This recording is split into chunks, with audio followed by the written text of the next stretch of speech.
My name's Steve Pryor. I'm from a farm area in Michigan. I grew up about an hour and a half outside of Detroit. And I exercised my birthright, like most people from Michigan, and I went to work in the automotive industry for about the first 10 years of my career. And then about 15 years ago, I moved to Germany, and I made that decision like most 30-year-old men do. I chased a woman. Turned out it was a good decision, so I'm still with that woman. But as I was in Germany with her, I started to meet, of course, a lot of good friends, European people, and one guy I met was a Danish guy who was buying and selling turbines with his father and his brother, and he was bringing financing together. And I remember sitting in a bar with him and say, okay, how do you make money doing that? So he explained it to me, explained the industry, and that's how I ended up in wind power. So I just explained to you that I'm a very strategic person, how I ended up where I'm at today at SiemensGamesa, which I've been there now for 10 years. And as described, my current role is regional CEO for Northern Europe and Middle East, which is a very natural fit, right? Those two regions go very well together, very similar cultures. They don't laugh much. You're tough in Ireland. What is Northern Europe and Middle East? It is, we break it into 4 sub-regions. We used to have UK and Ireland standalone, but it shrank a little bit with UK pretty much backing out of Onshore. So now we take UK and Ireland and we combine it with the Nordic regions, Scandinavia and the Netherlands, and we focus the sales group on that area. Then we have the DACH regions, German-speaking. Then we have a huge East group that goes from the Baltics down to the Balkans and includes Russia, which is an emerging market for us. And then the 4th and final group is Turkey combined with the Middle East, and that's where we have our sales activities focused in those 4 sub-regions. If I zoom back to the first one, the North, and if I focus specifically on Ireland, that's why I'm here today, obviously to focus on Ireland, and I'm going to show you a presentation that's titled Believing in Ireland. And we titled that because I do believe in Ireland over the next years, that it's a very interesting market for me as an OEM to make sure we have a presence here. Before I tell you why I believe, let me give you a background on what Siemens Gamesa is in case you're not aware. We're a large OEM. We currently are positioned 1 in the offshore market, and we're 2nd in onshore and service business. We've installed a lot of turbines over the years. Specifically in Ireland, we calculate that we have 23% of the current installed base, about 1.3 gigawatts. We've been building wind farms here since 2003, and we've done it in sizes from 3 turbine projects up to 58 turbine projects. Obviously, our vision is to maintain a leading position as an OEM, so we need to satisfy the customers out there, and we want to make sure Ireland stays a strategic market for us. This chart should come as no surprise to anybody in this room that the onshore prices have fallen dramatically over the last decade. The main reason, or the main way that was done from the OEM perspective anyway, is we focused on technology. So 3 things: technology development. We constantly bringing out higher rated ratings and larger rotors and taller towers. I think that's one thing. I think the biggest change actually is the second point there. We focused a lot on cost reduction via supply chain. So where we're buying stuff from, where we're making stuff from, it was a pretty immature industry 20 years ago, and now it's much bigger scale. It's not automotive by any means in terms of scale, but it's going in that direction. And when you get that size, you obviously start thinking about the best place to buy things and build things. That's driven cost out a lot. And the third point is we have gotten much quicker in how we bring product to market. So the development cycles of turbines are much faster today than they have been in the past. Those price reductions have taken onshore to a level where it's at today globally. It's obviously one of the leading cheapest renewable sources, But if you want to go to the next level, your 70 by 30, which is the theme for today, we believe our view is grid stability, support, and security of supply are things you really need to focus on to have high grid penetration, high renewable grid penetration. This is my sales pitch slide. How can we help with the grid stability, and how can we help with the security of supply? If you look at our product portfolio, we have more than this, but this is the latest ones we've brought out.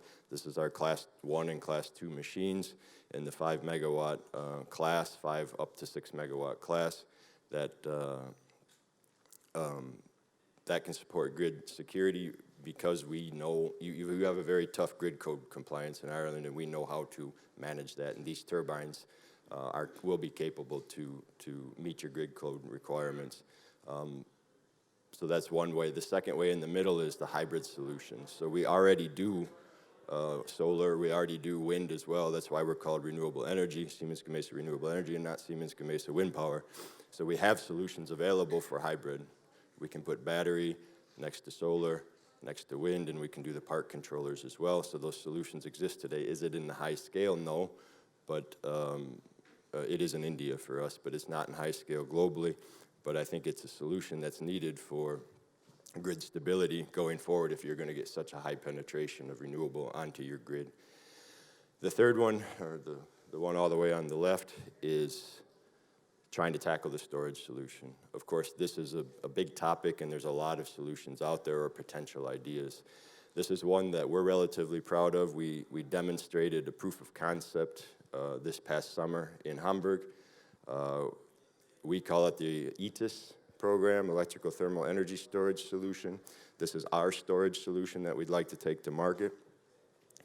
There's a lot of names for it inside the company, and the one that's winning most, because ETIS is, nobody really knows what ETIS means, so we call it the Hot Rocks Group.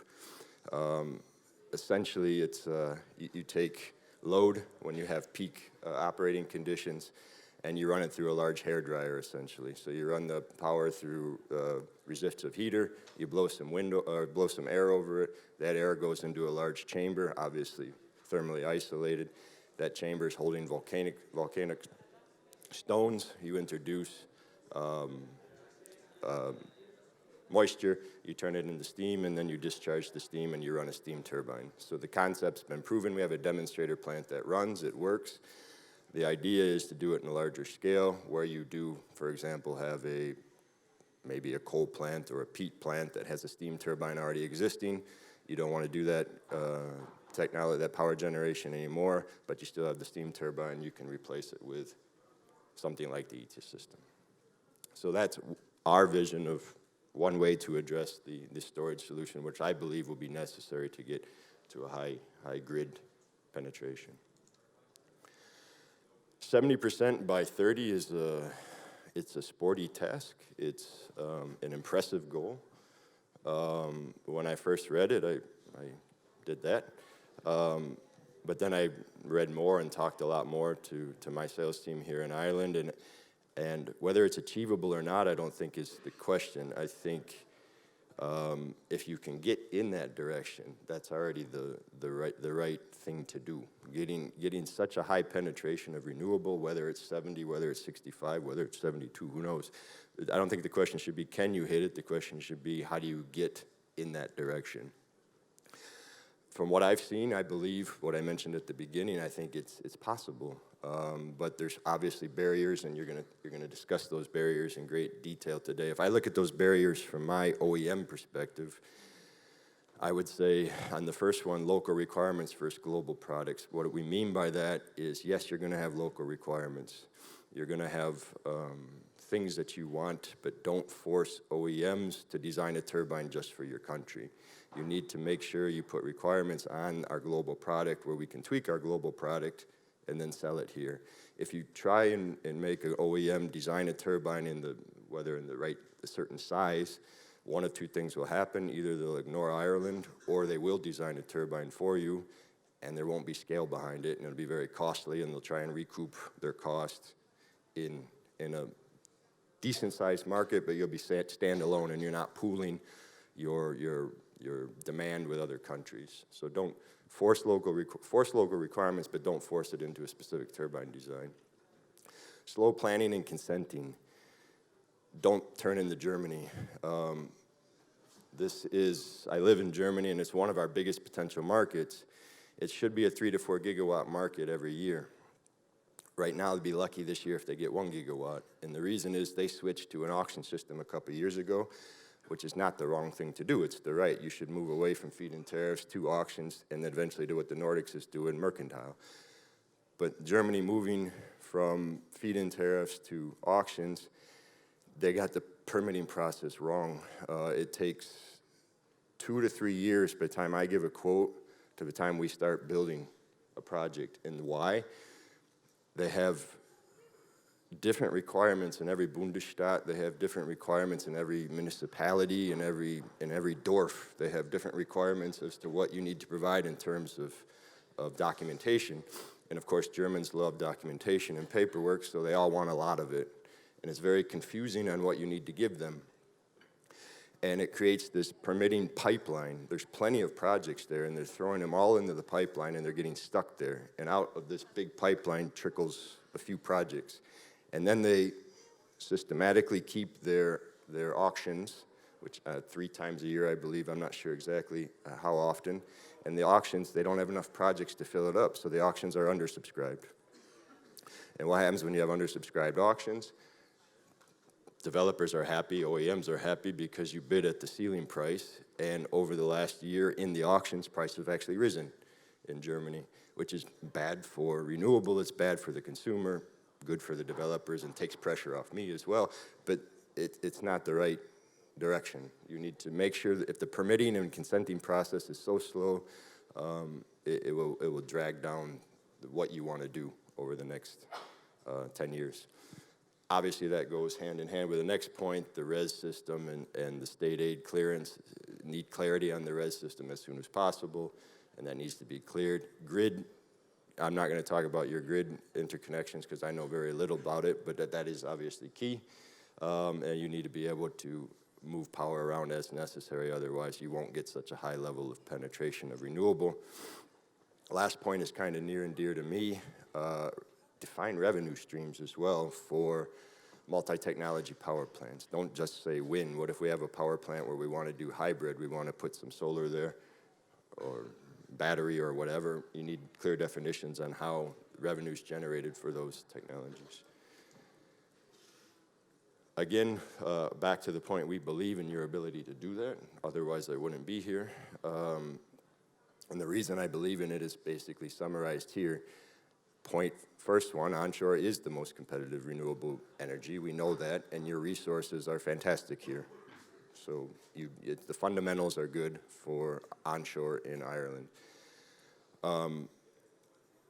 When you struggle with things like spatial restrictions, when you struggle with things about how to tackle different requirements, you have the ability to shift burden to the OEMs. Don't do it with going over aggressive on setback laws. Do it by putting the burden on the OEMs to make a quieter turbine, to take care of shadow flicker. We can do that stuff with technology. We can handle both those things. So don't get so caught up in yes, you need a setback law, but don't get so caught up in making it so restrictive and punitive that you slow down the process and you kill your projects. But put the onus on us as OEMs. Give us technology requirements, noise and shadow flicker.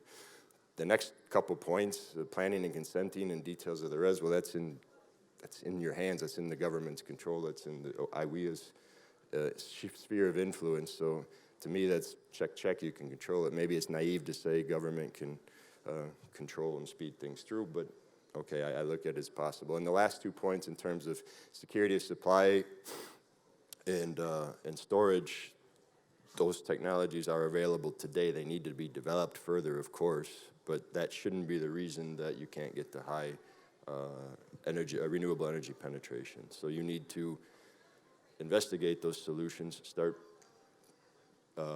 spending some money on them now, and it will pay off in 10 years.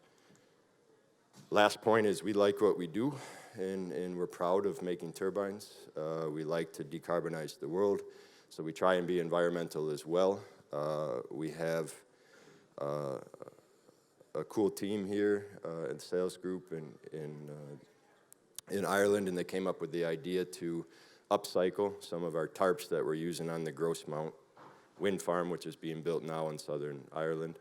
And they took our tarps and they went to a local group that helps people get back into the workforce, and they made some very stylish handbags that I think you can pick up outside. Is that correct, Kevin? Yeah. So I just wanted to highlight that. I thought it was a neat idea and good way to end the presentation. So thanks.